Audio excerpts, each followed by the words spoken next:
परम सच्चिदानंद घन प्रेम समुद्र श्री प्यारी जू का निज महल श्री वृंदावन धाम, लाडले युगल सरकार श्री श्यामा श्याम और समस्त हित परिकर निज परिकर खग मृग पशु पंछी रजरानी यमुना रस रानी, इन सब की एक साथ हमारे ऊपर कृपा हुई है।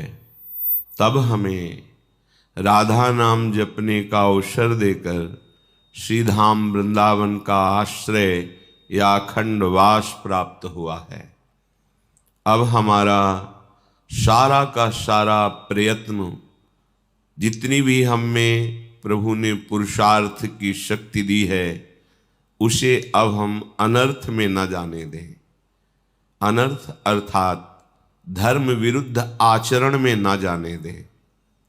जहाँ तक हो सके हम प्रयास करें कि शास्त्र सम्मत गुरु आज्ञा के अनुसार हमारा जीवन व्यतीत हो।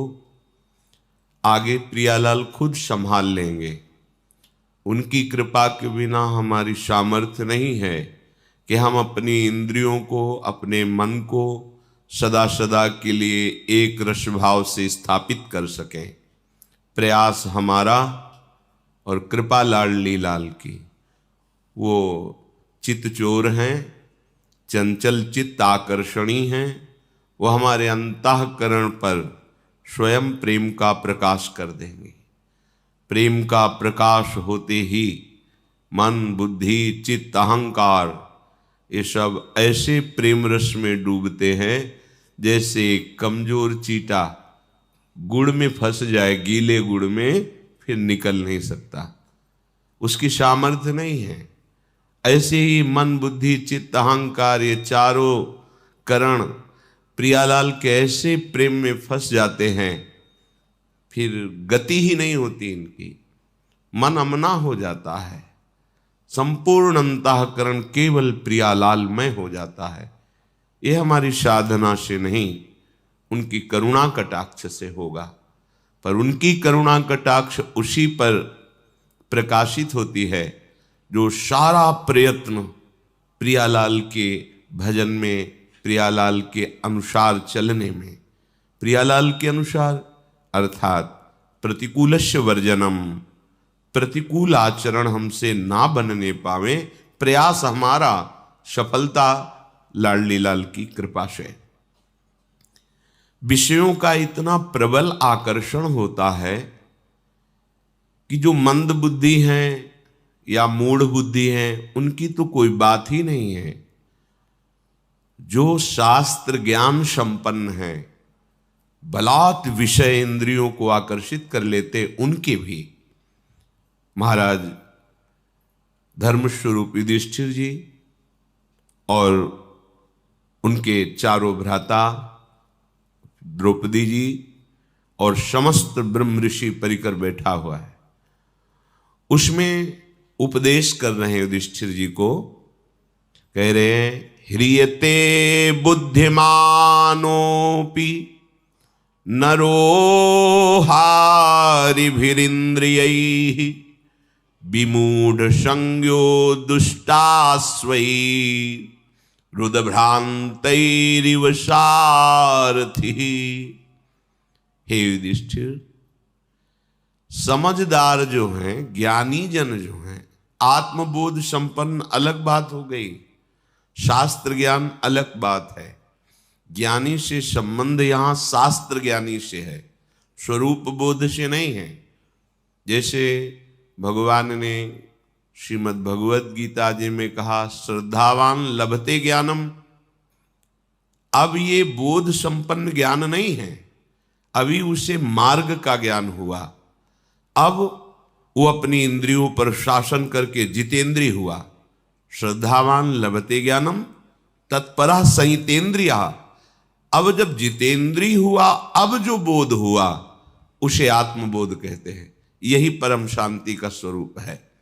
श्रद्धावान लभते ज्ञानम तत्परः संयतेन्द्रियः ज्ञानम लब्ध्वा पराम शांति मचिरेणादि गच्छति। अब जो ज्ञान प्राप्त हुआ वो स्वरूप बोध है।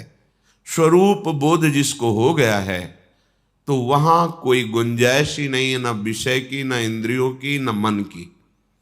नहीं स्वात्मारामम विषय मृग तृष्णाम भ्रमयति। आत्मबोध प्राप्त हुए महापुरुष के हृदय में किंचन मात्र कभी कोई भी यहां से लेकर ब्रह्मलोक तक का भोग वैभव आकर्षण ही नहीं पैदा कर सकता। ये बोध संपन्न महापुरुष की स्थिति होती है। नहीं स्वात्मारामम विषय मृग तृष्णाम भ्रमयति। आत्माराम पुरुष कभी विषय मृग तृष्णा में भ्रमित नहीं होता। पर यहां जो ज्ञान का शब्द है वो शास्त्र ज्ञानी का है, अभी बोध नहीं हुआ है। तो कह रहे हैं हृते बुद्धिमानोपि नरो हारिभिरिंद्रियै। जो शास्त्र सिद्धांत को जानते हैं, जिन्हें शास्त्रों का ज्ञान है, उनकी भी इंद्रियों को विषय खींच लेते हैं। इतने बलवान विषय हैं। जहां इंद्रियां विषयों की तरफ आकर्षित हुई तो इंद्रियां इतनी बलवान हो जाती है कि वो मन को खींच लेती है। और जहां मन इंद्रियों के साथ भोग में विचरण करता है वहां बुद्धि भ्रष्ट हो जाती है। भ्रष्ट माने अपने सतमार्ग से गिर जाती है। इसलिए विचार शक्ति को प्रबल रखो। ऋषिजन महाराज युधिष्ठिर को समझा रहे हैं, विचार शक्ति को प्रबल रखो। ये विचार विवेक से होता है और विवेक साधु संग से होता है। जिसको सत्संग के द्वारा विवेक प्राप्त हो गया वो विचार करता है कि जिन भोगों के लिए हम लालायित हो रहे हैं उन भोगों को कोई बहुतायत में भोग रहा है पर वो भी अशांत है, उसकी भी और भोग भोगने की तृष्णा है। इसका तात्पर्य सुख नहीं है। अगर सुख होता तो हृदय कृतकृत्यता का अनुभव करता कि जिस भोग को हमने चाहा उसे भोगा तो अब कछु नाथ न चाही मोरे। अब नहीं, भोग लिया, देख लिया, बड़ा सुख है, लेकिन आज तक कभी किसी को ऐसा अनुभव नहीं हुआ। बस बार बार भोगने की इच्छा, नवीन भोग भोगने की इच्छा, ये विचार लुप्त हो गया। यहां कहते हैं विमूढ़ संज्ञो, मूढ़ता उसके हृदय में जागृत हो जाती। जो शास्त्र ज्ञानी साधारण पुरुषों की बात नहीं कह रहे, ज्ञानी नाम अपि चेतांश देवी भगवती ही सा बलादा कृष्ण मोहाय महामाया प्रेक्षति। इसी की टीका गोस्वामी श्री तुलसीदास जी कहते हैं, जो ज्ञानिन कर चित अपहरई बरियाई विमोह बस करे। विमोह माने मूढ़ता। विमूढ़ संज्ञो दुष्टास्वई रुद्भ्रांतैरिव सारथी। वो ऐसी दुष्ट इंद्रियां हो जाती हैं कि जैसे कोई ड्राइवर नशे में हो जाए और मार्ग भूल जाए तो चला जा रहा है, कहाँ मुठभेड़ हो जाए, कहाँ गड्ढे में गिरा दे, ऐसी बुद्धि मंद हो जाती है, भ्रष्ट हो जाती है। अब उसको यही लगने लगता है कि ये तो कहने वाली बात है कि भजन में सुख है, आराधना में सुख है, सुख तो भोगों में ही है, ऐसी विमूढ़ता छा जाती है। इसलिए जो ज्ञानी पुरुष जनेन्द्री और रसेंद्री के भोगों में लगे हुए हैं, बहुत ध्यान देने योग्य बात कह रहे हैं। शिष्णोदर कृते प्राज्ञ करोति विगशम बहु मोह राग वशाक्रांत इंद्रियार्थ वशानुगाह। जिनका केवल एक ही लक्ष्य है, अच्छा अच्छा भोजन मिले और काम भोग करने की लालसा प्रबल करके उसी का चिंतन, उसी को भोगने में सुख का अनुभव, वो अज्ञानी पुरुष है। वो परमार्थ में नहीं है, वो रागी पुरुष है। विषयों का चिंतन और विषयों की क्रिया करना, विषय सामग्री को एकत्रित करके भोग भावना में रहना, विचार शक्ति नष्ट हो गई।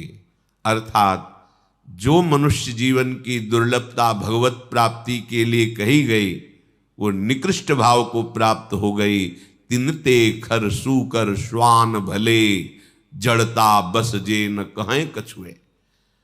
उनसे सुअर कुत्ता गधा अच्छे। क्यों अच्छे? क्योंकि अपने कर्मों का भोग भोग कर ऊपर उठ रहे हैं, और हम मनुष्य शरीर में ऐसे आचरण कर रहे हैं कि अब हमें बहुत नीचे गिरना पड़ेगा।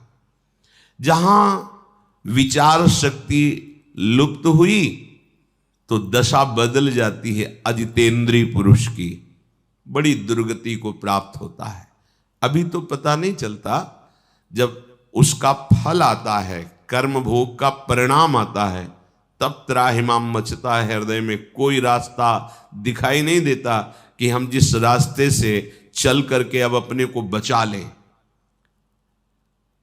षडिन्द्रियाणि विषयं समागच्छन्ति वै यदा तदा प्रादुर्भवत्तेषां पूर्व संकल्पजं मनः। एक बात जीवन में बहुत अनुभव की हम बताते हैं, अपने विचार में संक्रामक विचार ना आने दे साधक, भगवत प्राप्ति के मार्ग का उपासक। अपने विचारों को सदगुरुदेव के और शत शास्त्रों के विचारों से मिलाए, बस। अन्य के विचार हमें नहीं चाहिए। नहीं, हमारे विचार में संक्रामक भाव आ जाता है और वो हमको गिरा देता है। ये अपने जीवन का अनुभव कहते हैं। रिश्ते नाते संबंध मित्रता व्यवहार परमार्थ में नहीं चलता।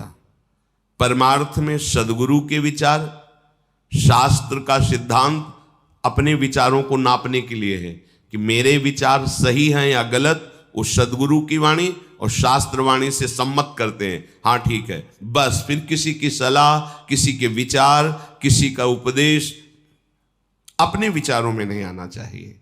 ये बहुत अनुभव की बात कहते हैं। इसमें आप सदैव सुखी रहेंगे, आपकी साधना बढ़ती चली जाएगी। नहीं, अलग अलग विचारधारा के जब हमारे अंदर वो विचार जाते हैं तो हमारी निष्ठा, हमारी श्रद्धा, हमारी साधना डगमगाने लगती है। बहुत ये अनुभव की बात कहते हैं, उसकी व्याख्या करने की जरूरत नहीं, इस बात को केवल मान लीजिए। अपने विचारों को संक्रामक होने से बचाइए। अगर आपके विचार शिष्णोदर परायण पुरुषों के संग से संक्रामक हो गए तो आप चाहे जितने अच्छे साधक हो, आप भ्रष्ट हो जाएंगे। विश्वास कीजिए हमारी बात का। अपने विचारों को संक्रामक न होने दीजिए दूर से। इसीलिए शास्त्रों में परमार्थ के साधक को असंगोहम पुरुषः, ये सिद्धांत सिद्ध करने के लिए कहा गया है। असंगोहम पुरुषः, बाहर से असंग और स्थूल शरीर, सूक्ष्म शरीर और कारण शरीर, तीनों से असंग, अर्थात स्वभाव, अंतःकरण और शरीर की चेष्टाएं सब मायाकृत हैं, अपने स्वरूप में स्थित। ना कोई स्त्री है, ना कोई पुरुष है, ना कोई मूढ़ है, ना कोई ज्ञानी है। एक ही परम तत्व सब रूपों में भास रहा है। बस बैठ जाओ चुपचाप अंतर में और इसकी सिद्धि कर लो। संक्रामक भाव नहीं। जाति पाति कुल कर्म धर्म व्रत संस्कृति हेतु, सेवक जी महाराज कह रहे हैं, अविद्यानाशी। अब जो ही कहें करें हम सोई, आयुष लिए चले निज दासी। ये जितना प्रपंच है ये माया अविद्या के द्वारा रचा हुआ है। उत्तम अधम ये वो, हम चले हैं अविद्या का नाश करके परमात्म बोध करने के लिए। प्रेम तभी प्रकट होता है जब आत्मस्वरूप का बोध हो जाता है। ये बात ध्यान रखना। महापुरुषों ने कहा पांचों भूले देह शुद्धि। देह शुद्धि विस्मरण का तात्पर्य है आत्मस्वरूप में स्थिति। जैसे सेवक जी महाराज को आत्मा हरिवंश प्रगट परमानंद। जब तक देहाशक्ति है तब तक परमार्थ का आनंद क्या है ये आपका अनुभव करने की सामर्थ्य नहीं, ना अंतःकरण में ना स्वभाव में। शुद्ध परमार्थ का जो स्वरूप है वो ये सब से अपना संबंध ना रखना है। इसी से खाते पीते उठते बैठते चलते फिरते सब चेष्टाएं दिखाई दे रही, लेकिन वो कुछ नहीं कर रहा। इससे कोई संबंध, वो स्थिति होती है, तुम्हारी बातों से नहीं होगा। वो एक स्थिति होती है। यहां जो उपदेश दिया जा रहा है उसका भाव आंतरिक ये है कि जिन्होंने केवल इंद्रियों के भोगों को ही सुख माना है, ऐसे लोगों से संभाषण, ऐसे लोगों की सलाह, ऐसे लोगों के साथ उठना बैठना आपके विचारों में संक्रामक भाव पैदा कर देगा। जो आपने दृढ़ निश्चय किया है भगवत प्राप्ति का, उसमें बाधा पहुंच जाएगी।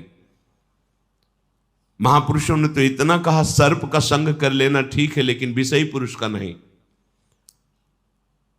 गोस्वामी तुलसीदास जी ने तो कहा, बरुभल बास नरक करता था, दुष्ट संग जनि देव विधाता। नरक का बास अच्छा है, लेकिन विषयी पुरुष का संग अच्छा नहीं।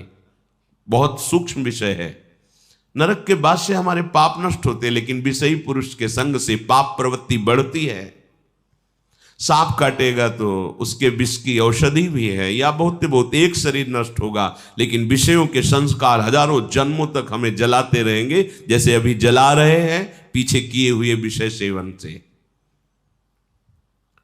जब मन और पांचों ज्ञानेंद्रियां ये विषय भोग में प्रवृत्त हो जाती है, उस समय प्राणी के हृदय में भोगों का संकल्प दृढ़ होता है। संकल्प वासना प्रकट करती है, वासना से विचलित हो उठता है और वो बार बार भोगों में ही सुख ढूंढता है। यही समस्या है, यही बंधन है, यही माया है। बार बार इंद्रियों के साथ मन का भोगों में विचरण करना, इसी को रोकना साधना कहते हैं। मन जिस एक इंद्री के साथ जिस विषय का सेवन करता है, उसी में उसको उत्सुकता प्राप्त होती, उत्साह प्राप्त होता है। यही उत्साह उसकी दुर्गति का कारण होता है। सूक्ष्मता से समझना। प्रार्थना है आप सबसे कि हम लोग किसी भी इंद्री के विषय को उत्साह पूर्वक ना भोगे, शास्त्र सम्मत भी। जैसे आपको खान पान की सामग्री अच्छी से अच्छी सामग्री है, कम मात्रा में लीजिए, उदासीन होकर पाइए। भगवत प्रसाद है, बस प्राण पोषण के लिए। अच्छा, ऐसा नहीं होना चाहिए। यही उत्साह है। इंद्रियां उत्सुक हो, आज ये उत्सुक हो गई। अब क्या हुआ, उत्साह के साथ जैसे गीली या गर्म मोम में तत्काल छाप लग जाती है, ऐसे आपके अंतःकरण में विषय रस की छाप और बढ़ गई और बढ़ गई। चले थे विषय रस मिटाने के लिए और हमारी उल्टा गति हो रही, विषय रस और पुष्ट हो रहा है। विषयों के प्रति उत्सुकता भर जाना। हमने देखा है महापुरुषों को, जब यमुना किनारे बिंदौर की तरफ भ्रमण कर रहे थे, हमारे दो ही मार्ग थे, गंगा का किनारा और यमुना जी किनारा।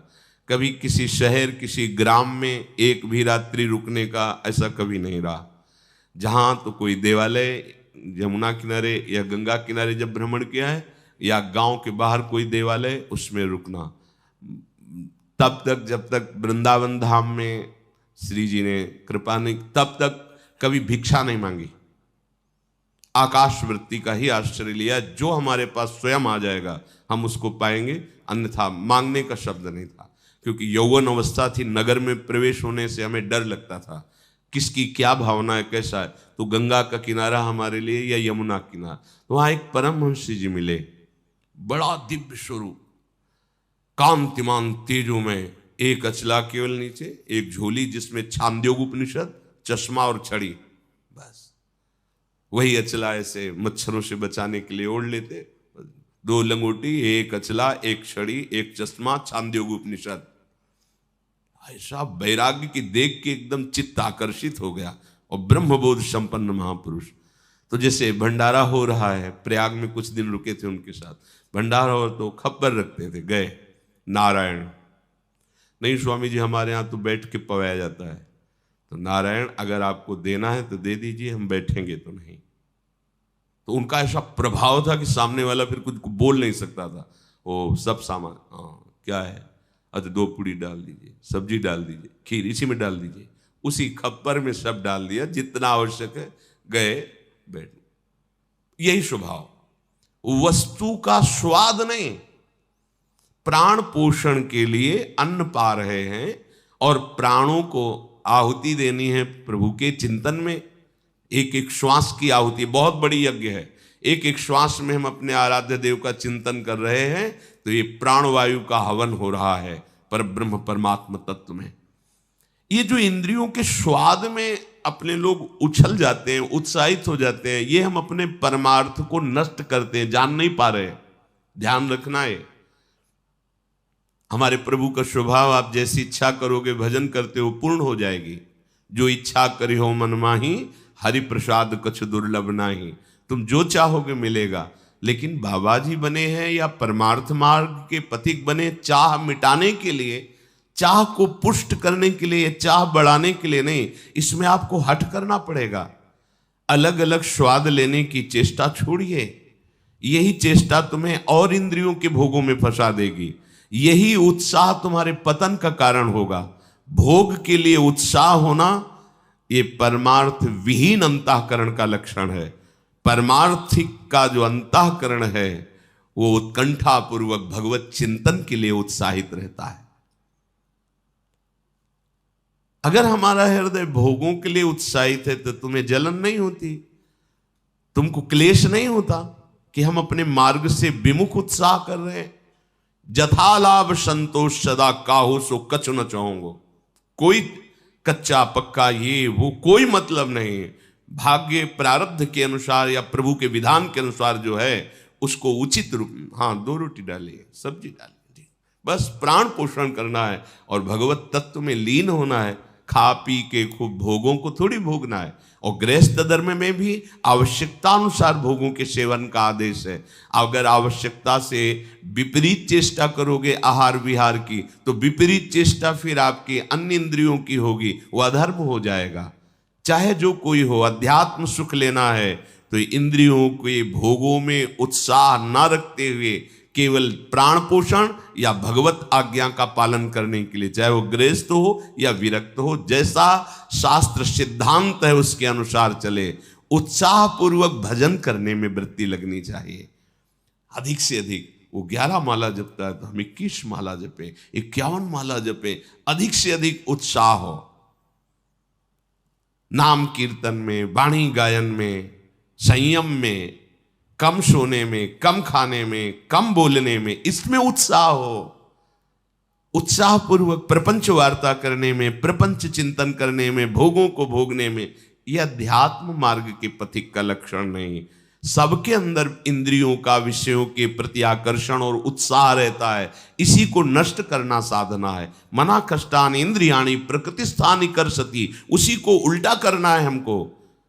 प्रकृति की तरफ नहीं, परमात्मा की तरफ आकर्षित करना है। तो कमर कस के जब इस मार्ग में तुम चलोगे तो तुम्हें सहयोग मिलेगा, आराध्य देव का, गुरुदेव का बल मिलेगा और उसी बल से हम आगे बढ़ते हैं। तो मन जिस इंद्री के विषयों का सेवन करने जाता है उस विषय में वो उत्साहित हो जाता है। सब देखो हृदय में, और वही उत्साह दृढ़ चिन्ह बना देती, संस्कार बना देती भोग के। और भोग उपभोग में प्रवृत्त होते होते वो अपने स्वरूप को भूल जाता है, उद्देश्य को भूल जाता है। ऐसा होता है। ततः संकल्प बीजेन कामेन विषयेषु भी विद्धा पतति लोभाग्नौ ज्योतिर्लोभात् पतंगवत्। अब उसका संकल्प पे संकल्प बनता रहता है भोगों का। आज ये भोगा, कल वो भोगेंगे, ऐसा अगर मिले तो अच्छा है, ऐसा भोगे तो अच्छा है। अब वो संकल्प विषय रूपी बाणों से अंतःकरण को बींध देता है। कसक्त जलता रहता है हर समय। भोगते हुए भी भोग की इतनी वासना बढ़ जाती है कि इंद्रियां काम नहीं करती और तृष्णा बढ़ गई। कितनी दुर्दशा। बोले वो ऐसे नष्ट हो जाता है जैसे पतंगा तेज के आलिंगन करने के लिए भस्म हो जाता है दीपक में या अग्नि की लौ में जाकर के। एवं पतति संसारे तासु तास्वी योनिषु अविद्या कर्म तृष्णाभिर भ्राम्यमाणोथ चक्रवत। अब ये चक्र चल गया। भोग भोग से संस्कार, तृष्णा, वासना, कामना, इस प्रकार ये अविद्या और भोग कर्म का तृष्णा द्वारा ऐसे चक्र की रचना हुई कि अब वो संसार में बार बार नीच योनियों में जन्म लेता रहता है और महान दुख प्राप्त करता है। ब्रह्मा से लेकर तृण पर्यंत प्राणियों में, जल में, भूमि में, आकाश में वो बार बार जन्म लेता है, पर वो परमानंद की प्राप्ति नहीं कर पाता है। हे युधिष्ठिर, ये अविवेकी पुरुष की गति है। तुम विवेकवान हो, सुनो विवेकी पुरुषों की गति क्या होती है। जिसने निश्चय कर लिया है कि इस जन्म में मेरा कल्याण निश्चित हुए, मैं अब मोक्ष चाहता हूं, मुक्त होना चाहता हूं इन भोगों से, मैं भगवत प्रेम चाहता हूं, ये विवेकी पुरुष की चाह है। वेद की आज्ञा है कि यह कर्म करो और यह कर्म ना करो। अतः जो धर्म पूर्वक गुरुजनों की आज्ञा का पालन करने के लिए अहंकार से नहीं, अहंकार शून्य होकर कर्तव्य गुरुदेव की आज्ञा का पालन करने के लिए करता है, अनुष्ठान करता है, वो विवेकवान कहा जाता है। हम जो आचरण कर रहे हैं अपने बल से नहीं कर रहे, अपनी गुरु कृपा से कर रहे हैं। हम जो कर रहे हो हमारा संकल्प नहीं है, हमारे गुरुजनों का आदेश है कि आपको ऐसा जीवन, ऐसी दिनचर्या, उन्हीं के बल से, उन्हीं के आदेश से, तो अहंकार होगा ही नहीं, क्योंकि हम करता ही नहीं है। अगर हम करता होते तो पहले कर लेते। अब जो हमारे द्वारा हो रहा है ये हमारे ऊपर गुरु कृपा है, हमारी लाडली की कृपा है। सदैव अपने आराध्य देव का नाम जप और आराध्य देव संबंधी सदग्रंथों का अध्ययन, और अपने पास जो सुख सामग्री है वो मेरी नहीं है, वो सेवा के लिए है। और आए हुए प्रत्येक आंतरिक और बाह्य कष्ट को सहना, आंतरिक कामादि वेदना को, बाहर से गाली, निंदा, प्रतिकूलता, अपमान। कल एक उपासक प्रश्न करते समय रो दिए कि जब से मैंने भक्ति शुरू की तो कोई रिश्तेदार, कोई संबंधी, परिवार वाला हमें प्यार ही नहीं करता। वो दुख हम आपसे कह रहे हैं, क्या करें अब हम? ये तो भक्ति का फल है। आपको तो नाचना चाहिए, आनंदित होना चाहिए। आपको धीरे धीरे प्रभु अपने में ला रहे हैं, अनन्य बना रहे हैं। मायाकृत जो मोह आकर्षण है वो अपने आप छूट रहा है, ये तो कृपा हो रही। हमारे भक्ति की सिद्धि है, मेरे तो गिरधर गोपाल दूसरो न कोई। तो ये हम कर नहीं पा रहे। मेरे प्रभु देखो कैसी कृपा करे कि कोई हमें प्यार नहीं कर रहा, कोई हमें ऐसा भाव नहीं दे रहा कि मैं आपका हूं। तो कितनी कृपा है। जैसे हमारी सिद्धि है, हे श्यामा श्याम आप मेरे हैं और मैं आपका हूं, आपके सिवा मेरा कोई नहीं है, मैं किसी का नहीं हूं। ये हमारी सिद्धि है, ये हमारी भूमिका है भक्ति की चरम अवस्था की। ये तो कृपा हो रही। अब अज्ञान के कारण उसे हम विपरीत मान करके रोएं, दुखी हों कि हमको संसार प्यार करे, ये धोखा है। तुम्हारी बुद्धि तुम्हें धोखेबाजी में फंसा रही है। यहां कौन है अपना? मेरा प्रभु इतना छलिया है कि वही विविध रूप रख करके छुपा छुपी का खेल कर रहा है। मुझे केवल पहचान रहा है, आप ही हो, आप ही हो, आप ही हो। बस जीवन मुक्त हो गए।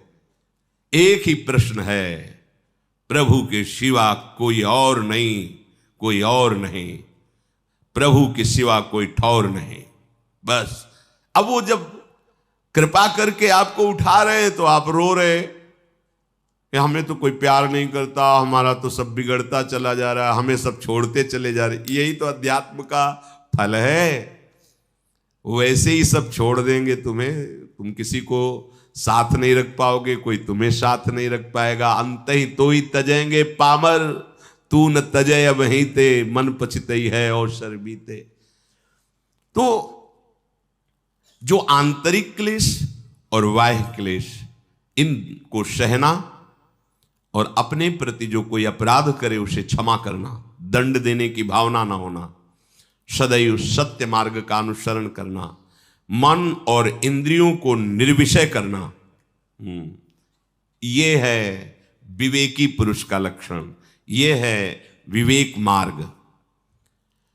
जो निष्काम भाव से ऐसा अनुष्ठान करे तो बहुत जल्दी उसको मोक्ष पदवी प्राप्त हो जाए, भगवत साक्षात्कार हो जाए।